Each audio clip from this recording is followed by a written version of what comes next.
Hi. Hi, and welcome to From First Kiss to Wedded Bliss. I'm your host, Marcy Sullivan. Today, joining me is Rita Angelini.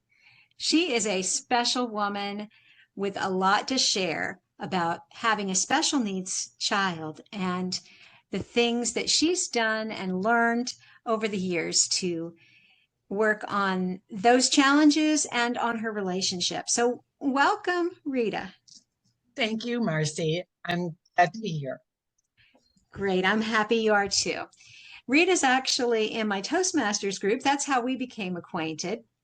And I've heard her story about Kiki, who was her daughter that was born with special needs, and the amazing story that's come out of that. But for our audience, I like to focus on marriage and the problems, both the triumphs and the trials. So, what we're going to start out with is just kind of give us an introduction how you and your husband met.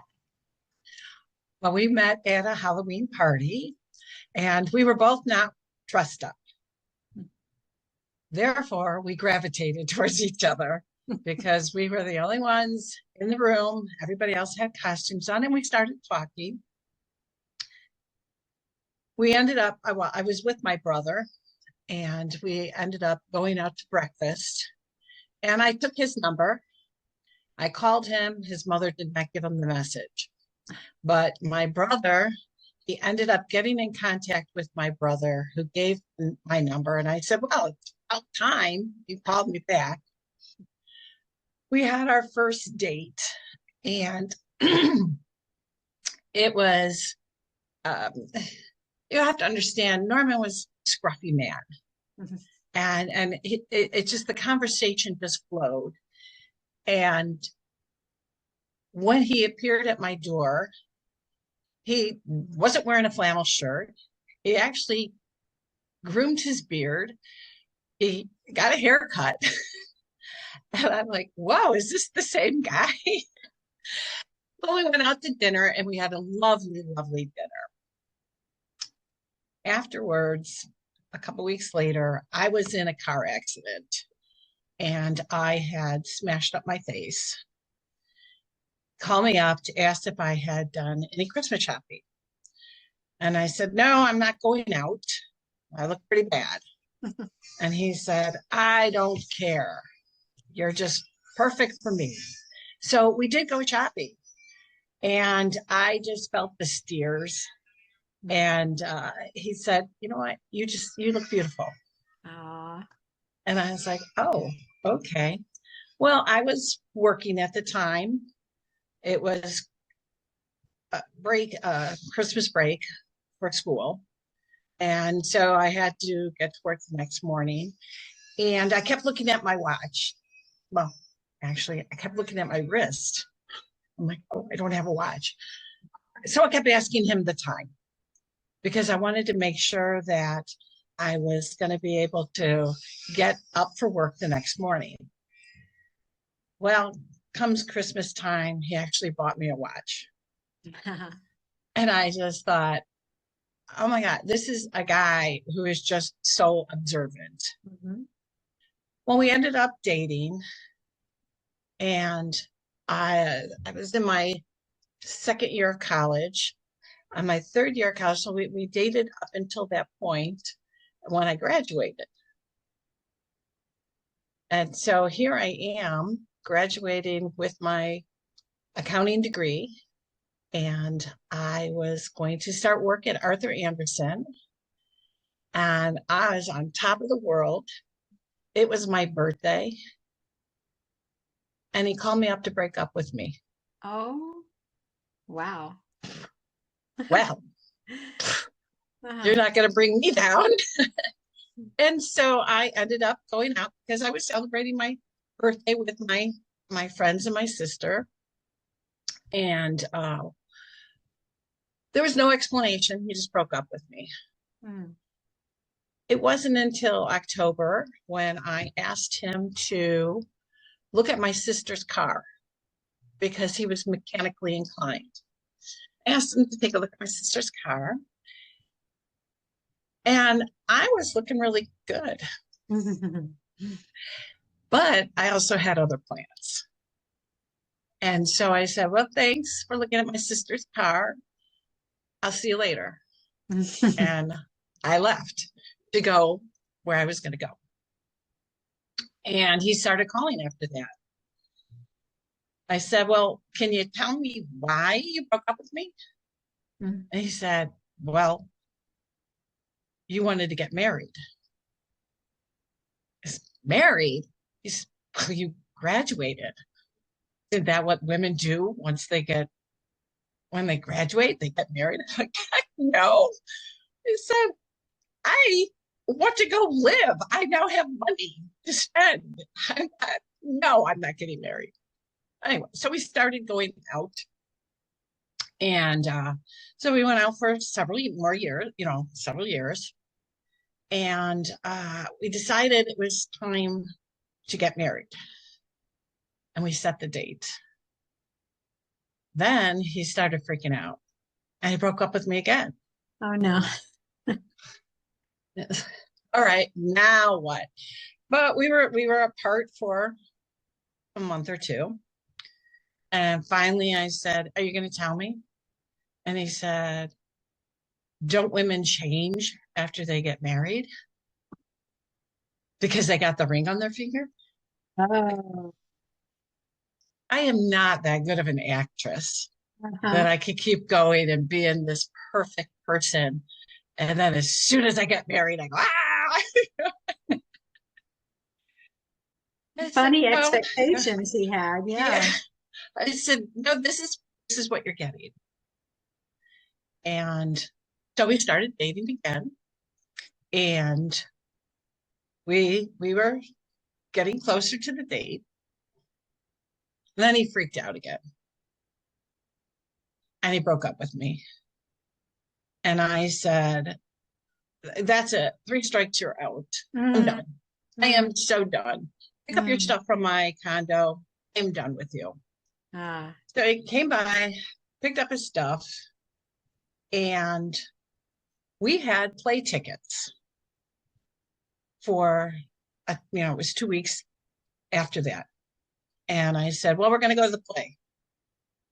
And we had the most wonderful time at the play. The next morning, I'm at work, and he comes by work, and he has 24 roses. And he said, let's go to Las Vegas and elope. I said, oh, no, we're broken up. We're broken up. I've moved on. And so we were broken up for about 9 months, but we were in contact. So it's not that I wasn't talking to him, but I had moved on. Finally, I said, are you going to tell me why you broke up for the 3rd time? And he said, well, I'm afraid if we have children, because we've resolved that issue, that, yeah, we were going to have some kids. But he was afraid that something would happen. And that he didn't want to have children because something could happen. And I said, well, we'll have one and everything goes okay. We'll have another and everything goes okay. Then we'll have another. And so we ended up, it was March, and we got a hall in July, and we were married. And unfortunately, his fear came true. Something did happen. Yes. So how long were you married then when you got pregnant? I had my first child at 5 years, 9 months, because we decided to wait 5 years. And Kiki, my second daughter, was born 7 years, 9 months after our wedding anniversary. Okay. So it was just, I wanted to have my life perfectly planned. And this was what we were going to do. And we were thrown a curveball. Right. Kiki was born healthy. For the first day, she breastfed, she slept, she was alert, and the next day she started crying unconsolably. She started staring off into space, and we didn't understand what was going on. And the nurses were trying to figure it out, and they thought maybe she had an intestinal blockage. Mm. And so they said, well, we'll take a wait and see approach. The next morning, they came by and told us that they were bringing her to the NICU, the Mm. neonatal intensive care unit, Mm-hmm. just to get a look at her. And so Norman had brought Marina there. And I was planning this perfect family going home together. I had Kiki's outfit all ready to go, and Marina was looking adorable, and we were going to have pictures before we left. Norman went with the nurse to the NICU. This was about 7 a.m. He didn't come back until 3 in the afternoon. Oh, wow. And he said, well, they're admitting her. We need to find somebody to come pick up Marina. That's my first daughter, because no children are allowed in the NICU. So we waited until his sister came by to pick up our daughter Marina, and then we were able to go to the NICU together. And she seemed to have been fine. They told us that she had a blood infection, Mm. that they would give her antibiotics, and she would be in the NICU for 3 days, and then she would go home on antibiotics. Mm. So we spent some time with Kiki. We went home, and in the morning, they called us to tell us that she was on life support Wow. and that she had a brain injury. Hmm. And they didn't know the extent of the damage, and they didn't know if she was going to survive.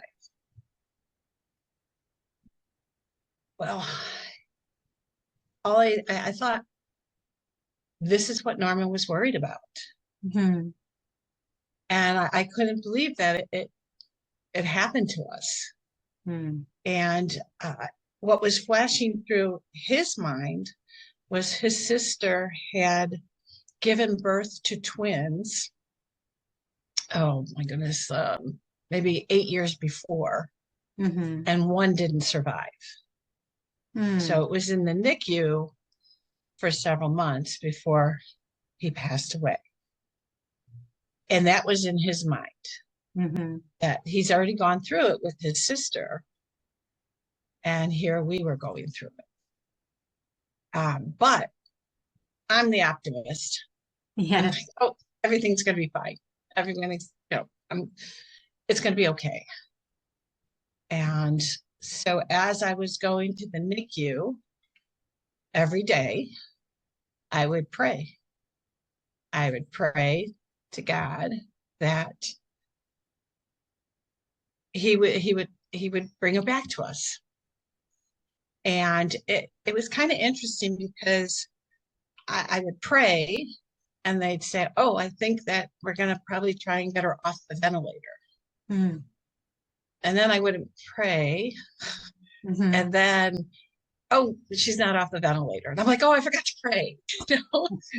And it was kind of like grade school, that you prayed for certain things and you had to keep praying. Mm. And I didn't pray. So he's like, you didn't, you know. So I I was praying every day, and I was praying for her survival. Mm. I was praying for her survival. And she did survive. And 30 days later, we were able to take her home from the NICU. And I was so excited to be done with the hospital. Mm-hmm. And Norman, on the other hand, was freaking out. Hmm. We have no idea what to do with this child. She has severe brain damage. What's going to happen? And I said, well, we're just going to do it. Hmm. Like, she's not supposed to do anything anyway. She's a newborn. Yeah. And so there was a lot of tension going on between Norman and I. Mm-hmm. And as it turned out, I decided I didn't have a good experience with Marina during the birthing process. Mm-hmm. I had an OB, and I liked my OB, but when it came time to deliver, another doctor showed up. Mm. And he came in to deliver the baby. I was overdosed on Pitocin because my water had broke and I did not go into labor. So they had to induce me. And it was a high dose and I was dilated.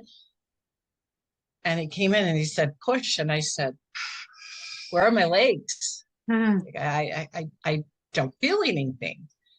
And I ended up throwing up. And he's like, that's a great push. Oh. Oh my. And so I was getting very sick, but that was the good labor. And then I ended up taking Marina by forceps. Hmm. I decided I want a better experience. And so I went to a midwife. So I talked to my sisters and I went to a midwife. I didn't really discuss that decision with him. I just told him that I want to go to a midwife. Now, the midwife was under the supervision of a doctor. Mm-hmm. And this issue happened with Kiki due to a miscommunication. And the miscommunication, I was a group beta strep carrier, which is an infection that if there's a high colonization during delivery, it can be passed on to the baby. Hmm. My OB, the first time, tested me and knew that I was a carrier. And I had an antibiotic during delivery. For Kiki, I had discussed it with midwife ahead of time. Mm-hmm. And they chose to do a different protocol. Hmm. So either you get antibiotics or they wait for symptoms to appear that shows signs of an infection. Hmm. I didn't have any signs of infection. Such signs would be me having a fever during the delivery, Mm-hmm. or having my water broken for more than 24 hours. They would give you an antibiotic. If I was preterm labor, they would give me an antibiotic. Mm-hmm. I was none of those things, so they decided not to give me an antibiotic. So when Kiki got sick, suffered severe brain damage, Norman looked to me to blame me. Mm. And I knew we'd been together for so long. Mm-hmm. I knew he was blaming me, but he was just so angry Mm-hmm.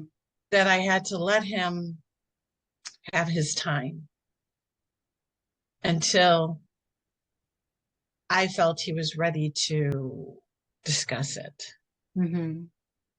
And I did bring it up, but it turned out that it wasn't the right time. Mm-hmm. He was still too angry with me. Mm-hmm. And so there was a point where she was 3 weeks old. And I finally said, you need to talk to me. Mm. And that's when he said, how dare you do this? Mm. I was the father in this. I had to say so. You went to some midwife. Mm. All right, midwives are qualified. Mhm. All right. But, you know, the OB, he felt more secure with an OB, but I chose to do something else. Mhm. Well, one of the things is he was able to get that out. He was able to label his anger. Mhm. He was able to communicate it to me. Now, when I was talking about the 3 breakups we have, he really wasn't very good on communication. Right. So we had been working on the communication. Mhm. And so we finally had the discussion. He got to yell and scream. He got to posture and, how could you? And I took it because it was true. It was true. I Mhm. made this decision solely on my own. Mhm. And then 2 days later, I walked into the bathroom and our 2 toothbrushes were kind of intermingled. And that was my sign that he forgave me. Oh. Wow. That's really accountable of you and a wonderful gift to him to let him be able to express himself and not get defensive. I think that's where a lot of us go wrong sometimes is when we feel attacked, which I'm sure you did, you could have gotten defensive and said, "Oh no, hold on, wait a minute. It's not my fault." And you could have come up with all kinds of reasons, but to just say, "Okay, you're right. I did not consult you about this choice." And to let him voice what he had to say. That is so accountable. That must have been Yes. really, really hard for you. Well, I also was feeling guilt. Hmm. I also was feeling guilt. I Mm-hmm. mean, I thought I had covered all the bases, Mm-hmm. that I had taken my prenatal vitamins, I exercised, I gained my 25 pounds.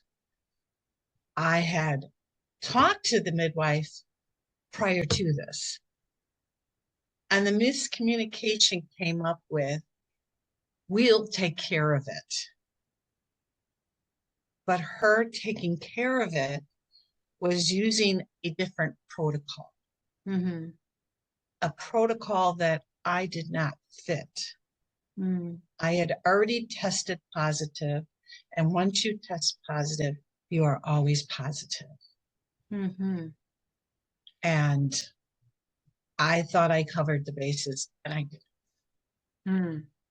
Well, I was just thinking that problems come to everyone in life. As much as we try to control all the possibilities, we do Yes, everything we can, but problems will come and things will be out of your control at times. And it's not really the problems that ruin the marriage, it's how you deal with them. correct. And so let's hear a little bit more about how you guys got out of this mode. I know you let him voice his opinion. You felt like you were forgiven. Things were going back to a better space for you two. What else was involved with that? Well, during the first year was extremely trying on us.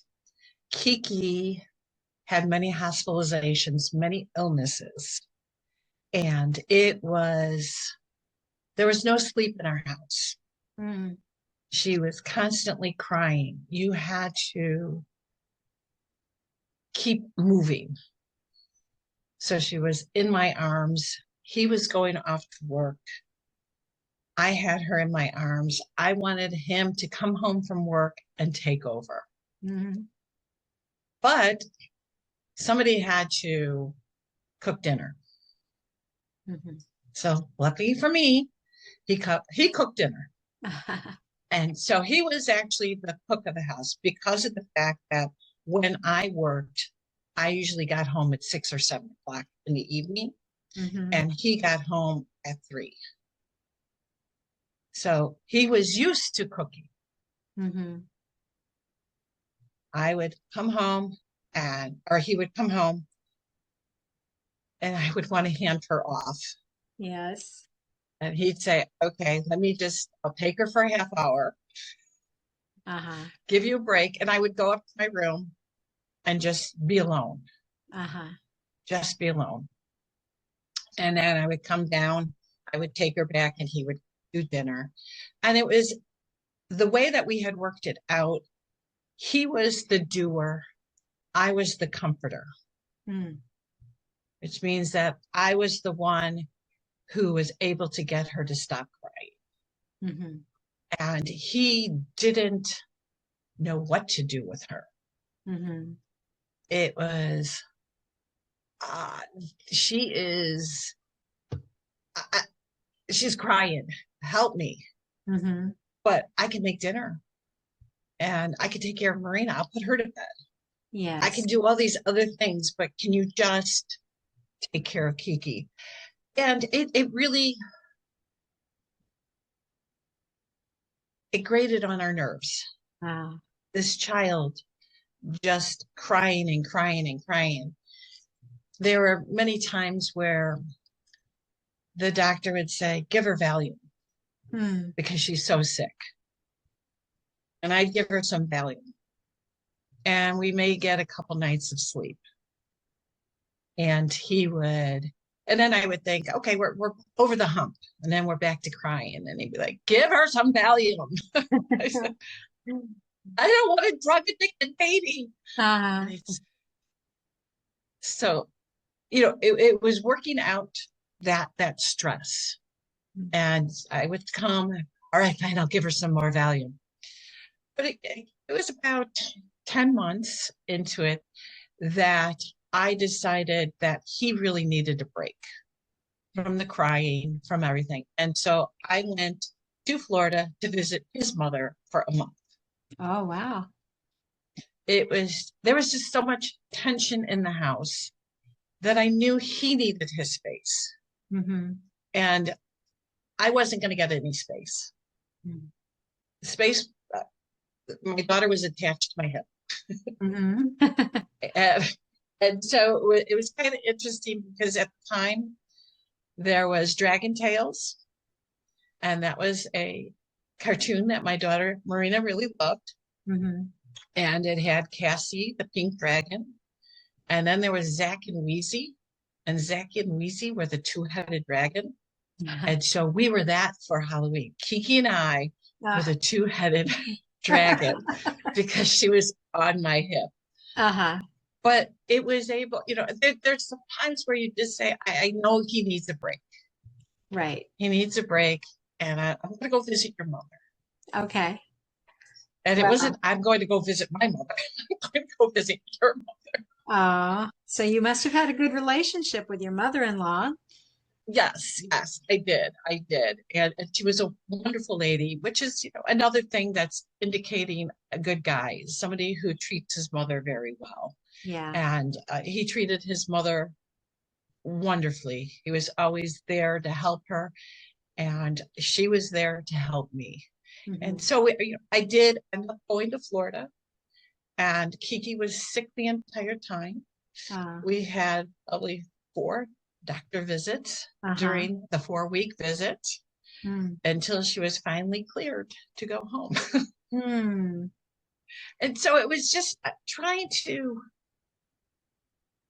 give him space for him to gather because he didn't have the strength. But then other times, there were times where I needed him to step up, and he was there. Mhm. There was, it was at her 1-year birthday when it became a realization she wasn't going to use her hands. She wasn't going to walk. Hmm. But one thing that I never even considered was that she wasn't going to talk. Hmm. And I really needed help getting over that hump. And that was when he became the cheerleader, Hmm. that he was the one that said, I'll take her. Hmm. You get yourself together Hmm. and and we can do this. And Yeah. he was already going towards wheelchair ramps, modifications to the house. Hmm. He already knew, whereas I was living in denial. Ah. I was thinking, we're just going to give her more physical therapy. We're just going to give her more occupational therapy. We're just going to give her more speech therapy and to learn how to do all this stuff. Right. But that's not what happens with a brain injury. Well, And she wasn't going to learn it. yeah. Well, I think that what you're describing here, your relationship with your husband, is a healthy thing where there's give and take.